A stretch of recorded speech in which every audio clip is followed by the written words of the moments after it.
你现在要用什么？先用男朋友特权吧。哎，再使用一次吧。韩婷，你你是不是找你抓到我了？是啊。韩婷，大黄，出去玩去。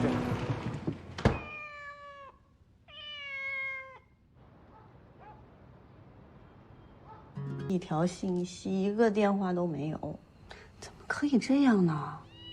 他不知道我在生气吗？以后你谈女朋友可不能这样啊，这样女孩子会伤心的，会不开心的，知道吗？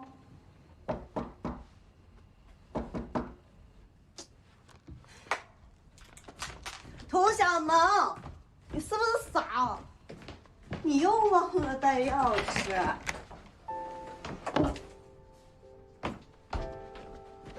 你来干嘛？我忙着呢，我还在查资料呢。这么忙啊？那我先走了。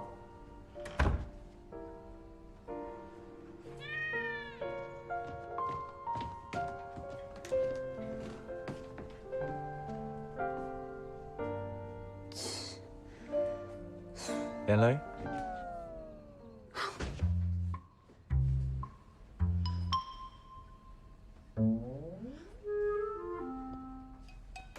幼稚。自愧不如啊。你来干嘛？来哄我闹脾气的女朋友。谁闹脾气？哎，好啦，是我们沟通不畅，但你这种拒不沟通的态度要持续到什么时候？谁拒不沟通？是谁昨天解释都不听就走了，还把我一个人晾在雨中？我生气，我有赌气。赌气伤感情，有什么不满的，你可以直接说。什么都能说。当然。我昨天骂了你一晚上。我哪里得罪你了？我们是不是在谈恋爱？你明明知道曾迪对你有别的感情，你还跟他一起吃饭。谈事情。什么事？划清界限。我准备把广华的股份都退给他。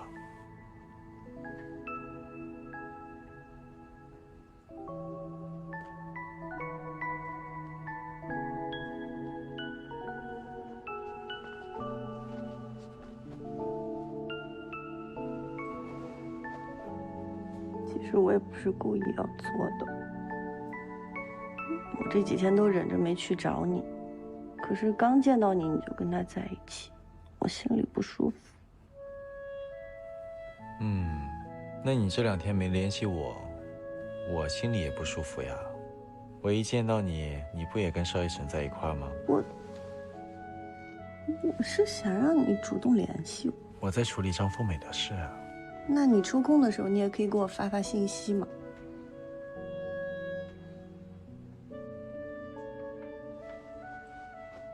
但是我也可以主动联系你的，不应该总等着你来找我，我也不对。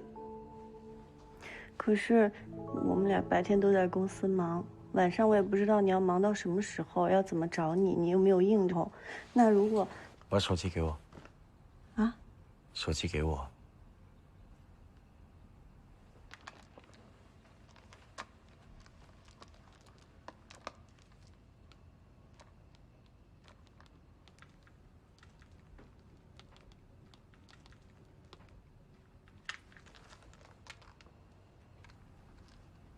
我可能做不到隔几个小时就联系你，但以后随时随地，你想知道我在哪儿，都能看到。这样以后就不用纠结了。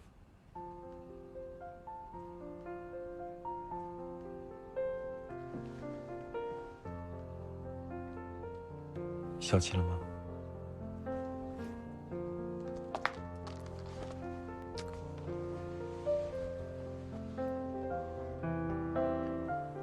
涂小萌。小萌上课去了，不会这么早回来。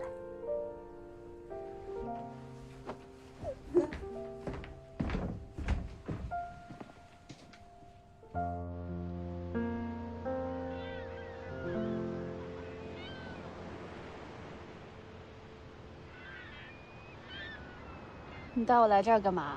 放空啊，看看海，发发呆，让你的大脑放松一下。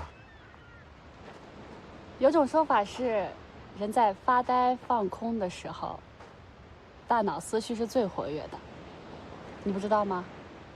那有一种说法是，听海浪的声音，能让你的心静下来。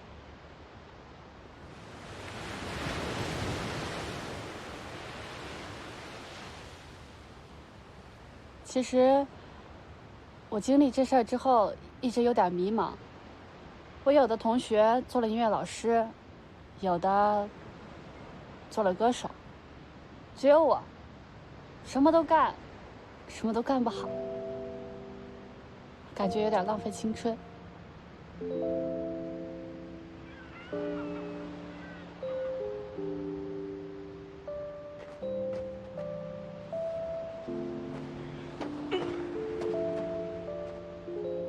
你知道大海存在多久吗？啊46亿年。我们才多大呀？我23，你22。我们人类就这么渺小啊！你别说青春了，整个人生在他面前都是那么微不足道。你看我啊，我就是想明白这个道理啊，所以我才不会去考虑你说的那些问题。我们就做不让自己后悔的事情就行了。如果老想着自己失去了什么，得到了什么，那才是真的浪费了青春呢。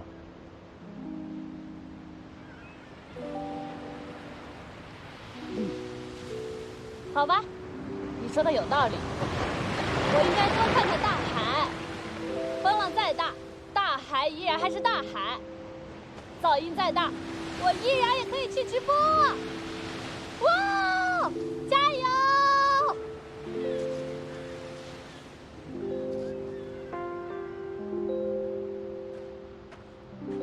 在干嘛？你猜一下我画什么？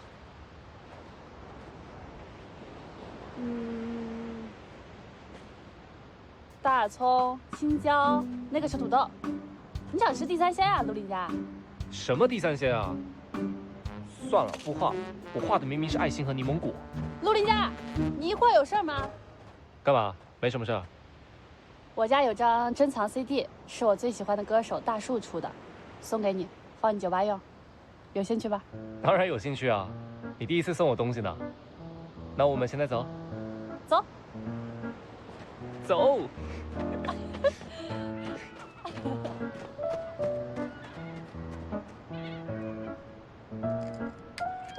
哎，你别说，你闺蜜这个头盔跟我还挺搭的。那是，这可是给我们家欣欣准备的 VIP 头盔。哎，你骑车太慢了，我来。你能骑多快啊？上车。行。坐稳啦。哇！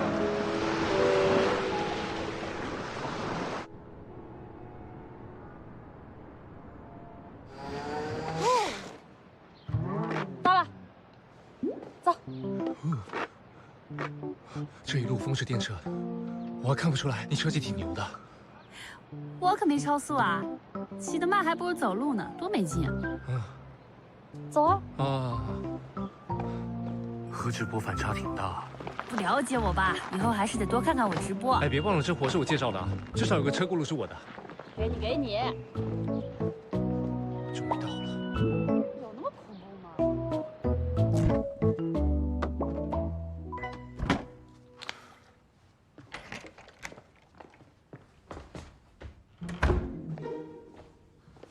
韩总。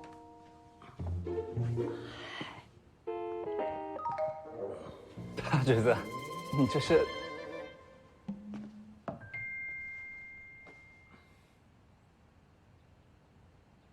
我这2条裙子带哪条啊？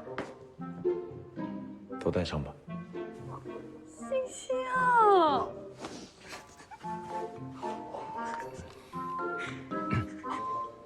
给你们介绍一下，韩婷，我男朋友。笑什么？大侄子，什么时候升级了身份啊？这算是正式给我们介绍了。正式介绍。嗯。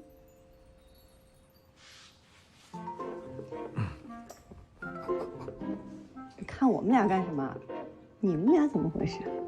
对啊，你们俩怎么回事？我俩正当朋友关系啊，我就是带陆林家来听一张我收藏的 CD 的。对，我们不能打扰女霸总和小娇夫的2人世界啊。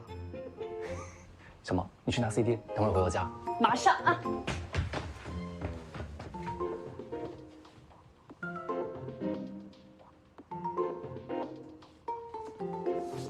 我妈在家呢。来了，走走走。欣欣，我们先走了啊。哎，大侄子，这些包，改天我们一起吃家宴啊。走了，拜拜。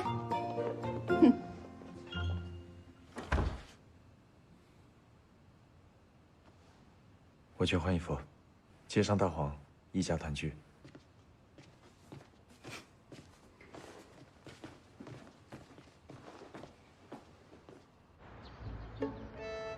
真的，这么说，我大孙子他真有女朋友了。千真万确，我们2个人4只眼睛看得真真切切，听得明明白白。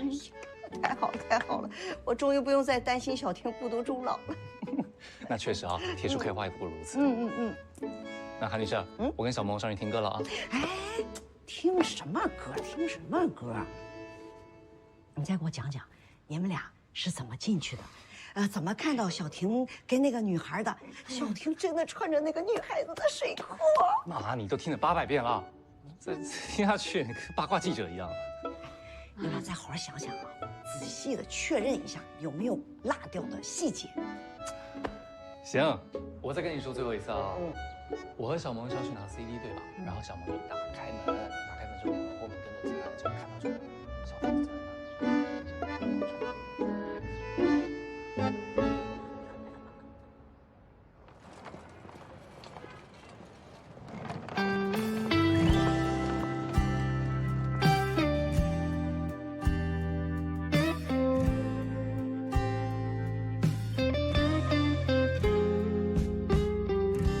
过了多久，偶然的相遇，记忆中的那张脸牵动心绪，再诉说也听完，我就在等这个人。疲惫常有，你都在身后。每个雨天，欣欣，帮我开一下门。来了，密码是多少951103。我的生日，用女主人的生日做密码，很奇怪吗？用这一招就想把我拴在女主人的位子上。那你想怎么样？我要管理权限，这样以后你惹我生气了，我就让你在门口罚站。都依你。经过漫长等待，不缺席，在岔路口紧紧握你手。欢迎回家。不需要太快接受彼此，也不必匆忙爱上各自，人在原地徘徊，不走开，期待总有一天你会回来，不是先开口就认输，也没有轰轰烈烈的赌注，重来一次就算再难过，我依然义无反顾，不再是路过。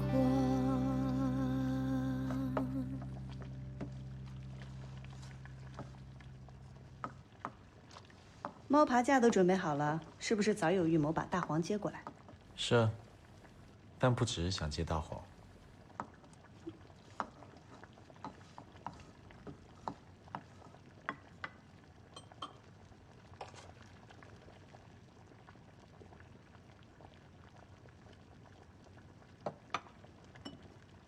这么辣呀！你尝一尝。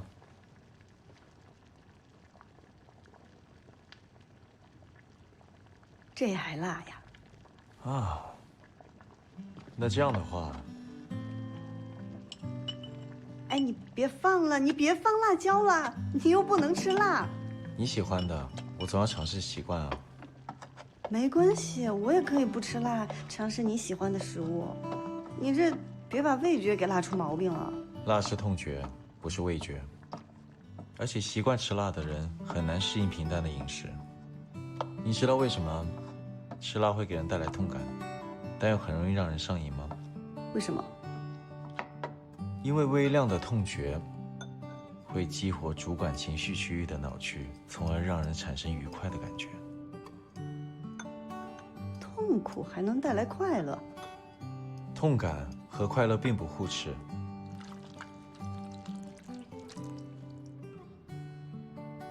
要放辣椒的食物总是伴很重的烟火，要用大火才够热烈。这些菜让我时常都能够想起你。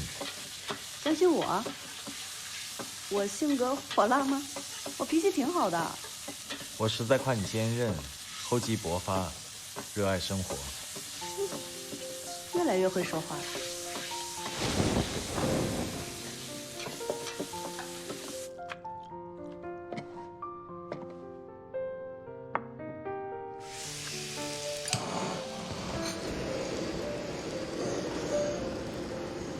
牛肉这样做有什么不同吗？牛肉的水分和营养在遇到高温的时候会瞬间被凝住，口感会更细腻。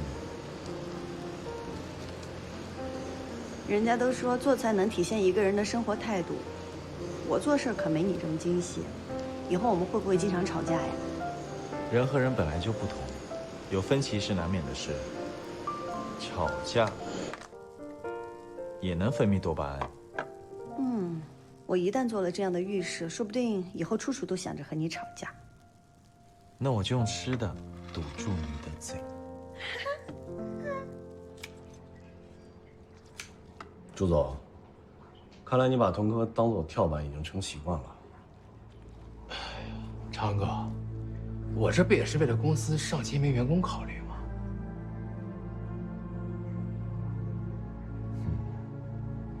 我就欣赏你一点，重情义。多谢昌哥夸赞。东一在收购价格上一再让步，看来东一对你注视药界势在必得。童哥可以接着为你做抬价的跳板。您的意思是？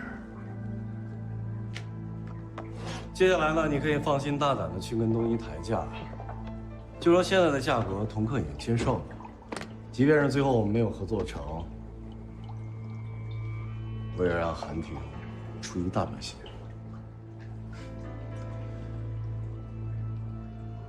昌哥，有您这句话，我就放心了。不过，如果韩婷退出了，你的朱氏药械只能由我来接手。而且必须要比东一给你的第一轮报价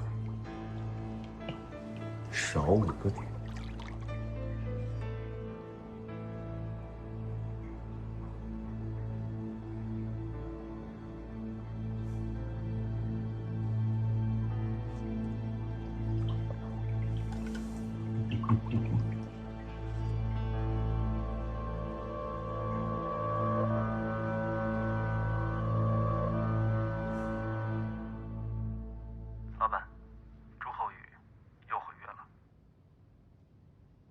知道了。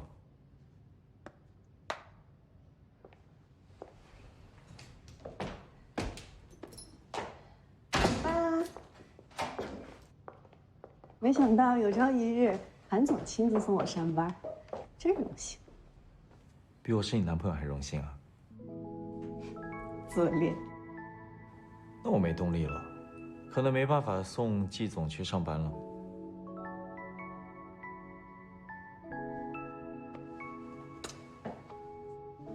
有动力了吗？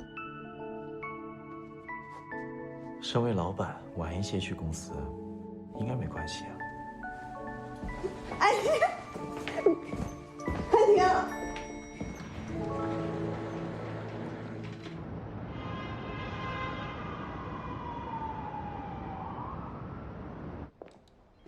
星姐，哎，进，把门带上，坐吧。星姐，怎么了？我收到一封匿名邮件，内部举报，说公司有人浑水摸鱼、消极怠工。一会儿就要发年终奖了，估计有些人心里忍不住了吧？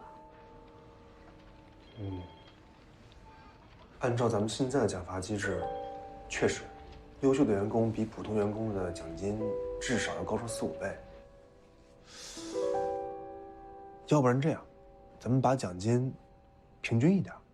这怎么平均啊？什么叫优秀员工？就是比别人做得多、做得好。那这样的人理应多得呀。是我明白你的意思，星姐，但是咱们星辰这么小，大家抬头不见低头见的，就怕到时候再因为奖金的事儿闹出点矛盾来就不好了。赏罚不分明，矛盾会更重。我赞成欣欣的观点，你去随便问一个人，上高峰，他跟许悠悠关系不错，他奖金比许悠悠的高，你问问他愿意匀出一点给许悠悠吗？没错，想要得到高的奖金，那就得用脑子、用心，做出优秀的成绩。我们制定奖金规则，也是为了鼓励大家能够好好做事。那如果成天浑水摸鱼、偷懒捡漏，还想拿高奖金，这不是开玩笑吗？明白，那还是秉公处理吧。这些天我多留意一下大家的情绪。另外，我还有一个想法，你们看怎么样啊？就是从下个季度开始，给每个人都涨一点工资。这个就看他们的工作量来怎么分配，我们回头再商量。这样的话，得高奖金的也不会有意见，也能安抚一些低奖金的员工。我觉得可以。我没意见。好，那去忙吧。好。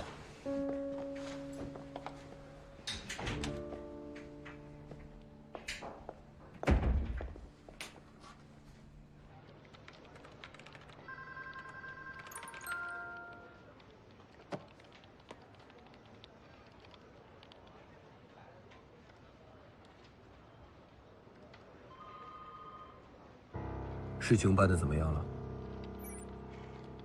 正在找机会，会尽快的。发年终奖了！哎，小哥，哎呀，你就别藏了，你这年终奖没少发吧？哎，一般一般。可你又谦虚，你作为公司元老，怎么不得这个数啊？差不多。虚点低调，回去，等你先吃饭啊。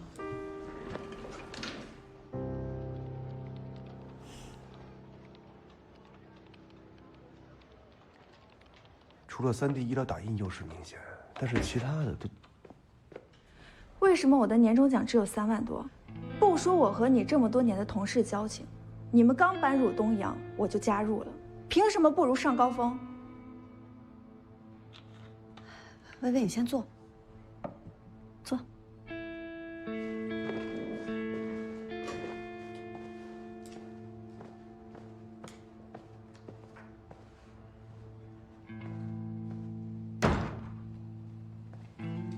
我们年终奖是按公司制度核算的，有制度规定的，不能因为我们是老同事关系，我就给你多一点的奖金啊，这样对别的同事也不公平。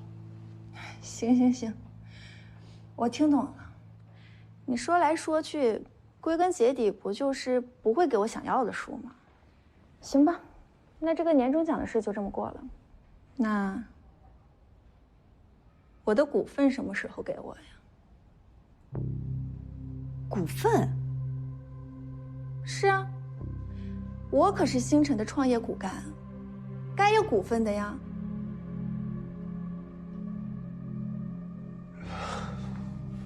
是我们谁说过要给你股份的呀？哎，当初我面试的时候不是说共同创业吗？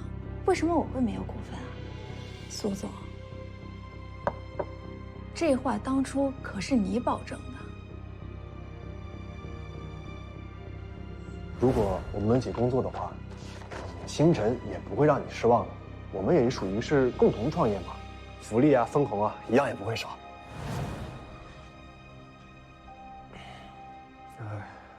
抱歉啊，薇薇，可能当时我的措辞有些问题。那个时候我们确实是创业阶段，但我的意思是基本福利。你比如说，年终奖啊、项目奖金啊，这些是有保障的。薇薇，我们签的是招聘合同，你是员工，不是股东，可能知州让你误会了。误会？股份用误会就能抹过去？我怎么着也算是技术入股，椎间融合器的制造工艺我是参与研发了的。薇薇，你看啊，咱们相处这么长时间，你对季总……哎，行了行了，苏总，我对星辰很有感情，也不想把事情闹僵。但这件事情，你们一定要给我个说法，不然我不会罢休的。这样吧，薇薇，我们考虑一下，之后再跟你细聊，行吗？行，我等你们消息。还有一件事儿，我不干了。离职申请我会在近期按照程序提交，在那之前，我希望股份的事能给我落实。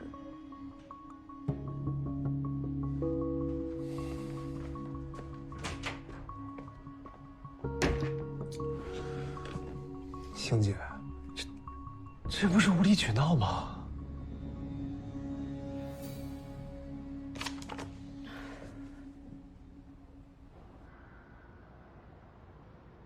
刘特助，我已经按照你说的做了。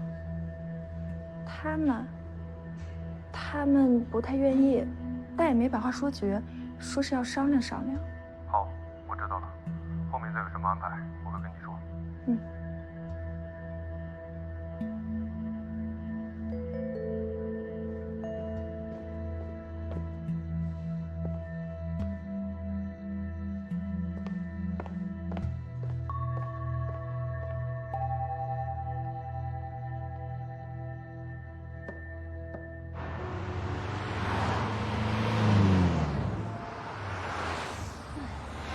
怎么会这样？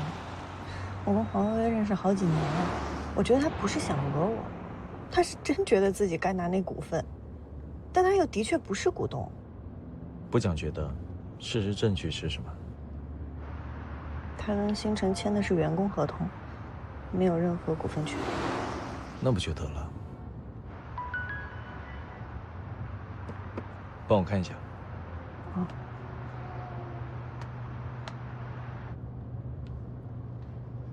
唐宋发的，说已经和朱厚宇约好了宣和茶室。你一会儿有事儿？跟我一起，事情很快就能解决，之后再陪你吃饭。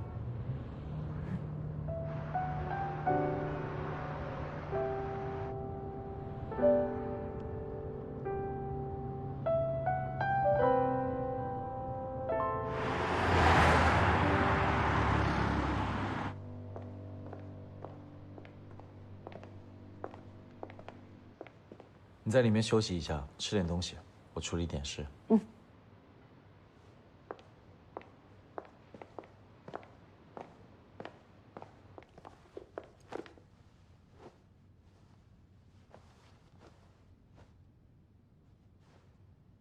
真不好意思啊，韩总，您看您这么忙，我还麻烦您来一趟。实在是这事电话里说太不正式礼貌了，得当面向您道歉。收购是大事。慎重些很正常，只是我听手下的人说，合同都拟好了，就差签字，朱总又不满意了。韩总，商人逐利嘛。朱氏药械发展到今天，是我10多年的心血，我总得挑个价高的吧。现在又有别家出的条件更高了，我确实心痛。都在厂子里混，我能理解。谁会放着手头的利益不要？这也是为什么之前您屡屡谈妥，然后又反悔坐地起价，东一都没有计较。毕竟做生意，不是一刀切的买卖。讲究余地，有来有往。东一从不会在乎这些小钱。来，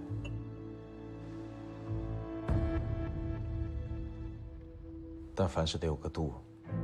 朱总一而再、再而三的反悔，我看这竞价是没完了。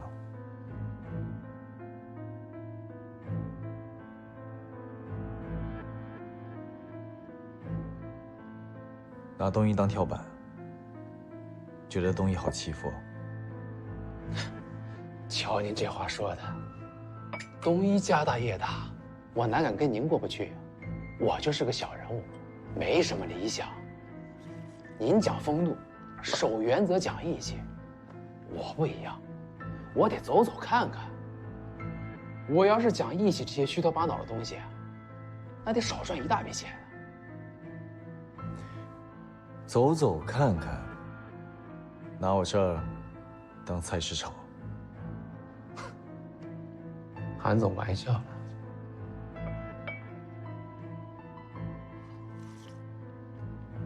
要不这样，您再给我加点儿，这事儿就敲定了。朱总，您不觉得这话有点耳熟吗？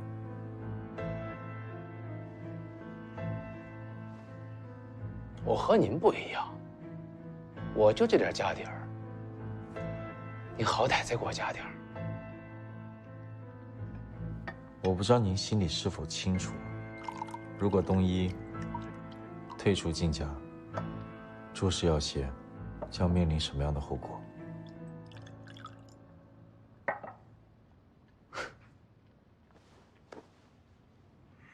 您不至于2000万加不出吧？加得起，但不想加。韩总，您宁可便宜同科，也不愿意再商量商量。最后一次机会，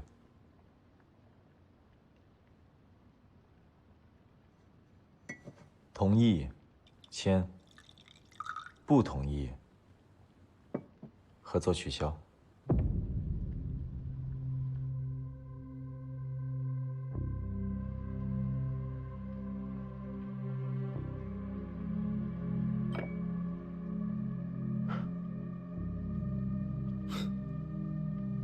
这茶我喝不惯。朱氏在2、3线城市份额占比不错，要是真卖给同科，你可别后悔。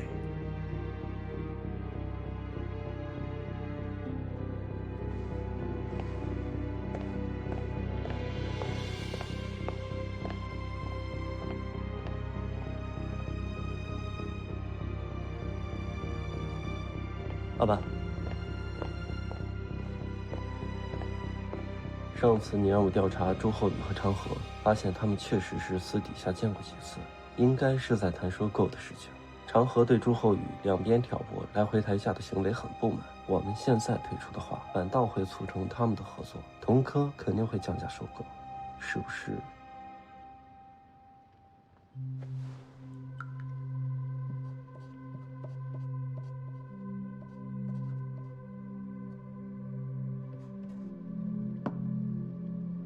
好，我现在去办。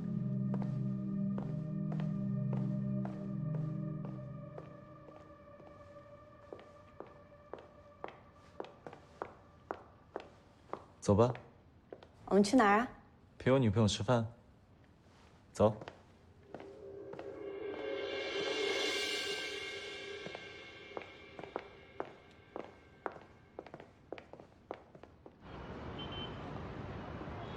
你今天为什么带我去见朱厚宇？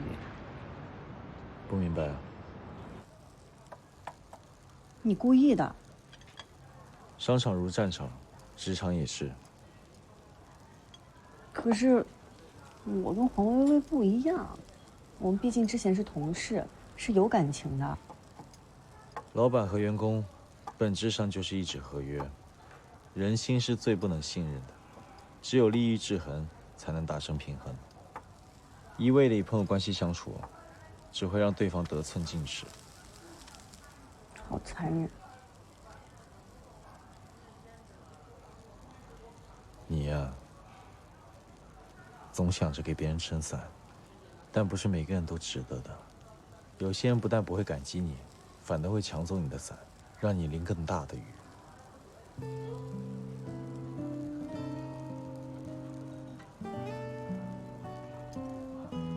这就是现实。规则之外，有人情是不错，但菩萨心肠要配合雷霆手段。不合时宜的仁慈，只会消磨掉好不容易通过制度建立起来的权威。你知不知道，你朋友在心情不好的时候是不想听这些大道理的，韩先生。好，不说话，就给你烤肉。来，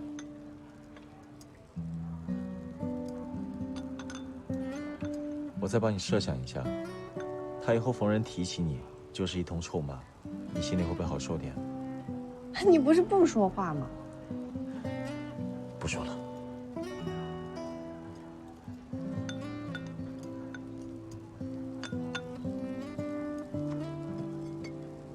哎，你干嘛？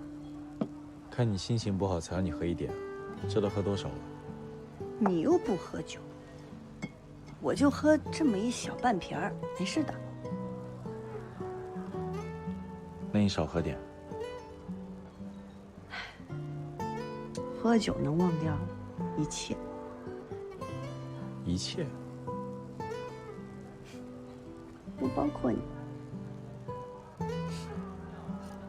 吃。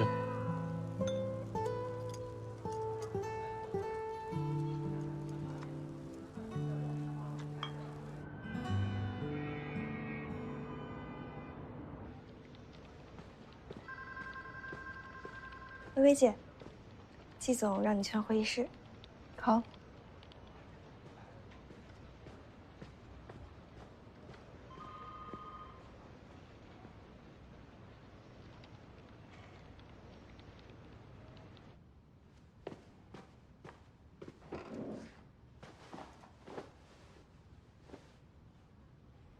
季总找我是要聊股份的事吗？上次你提到要离职，考虑好了吗？如果你愿意继续留在星辰，我答应你，下个季度开始给你涨工资。但是，星辰的股份是不可能给你的。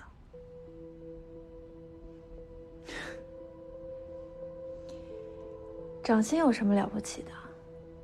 工资总共就1-2万，像星辰这种创业公司，没有股份谁跟你在这干啊？真以为我为梦想献身啊？献身也不为你们啊！星辰给你开了工资，那本来就是你应该做的。你没出资金，没出人脉，也没参与管理，更何况你入职的时候，星辰已经接受了东一的投资。如果你要拿股份，那是不是所有员工都得拿股份？没想到我跟你共同奋斗了这么久，你居然为了利益耍赖！我耍赖？我们的劳动合同上没有这个条款啊！如果你能拿出证据说你是股东，我认。口头上的约定俗成哪有证据啊？我告诉你，我是星辰元老，当初技术入股，星辰的股份，我至少要3%。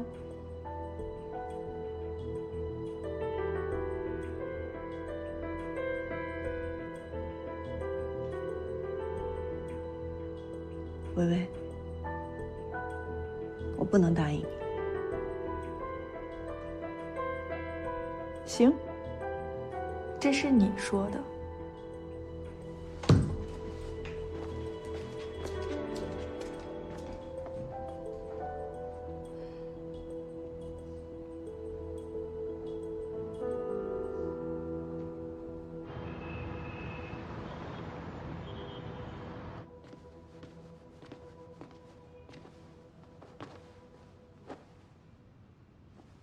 怎么了？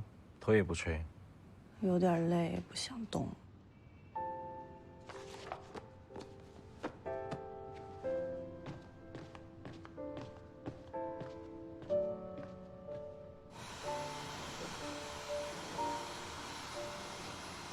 我知道你今天跟黄薇薇聊了，做得不错。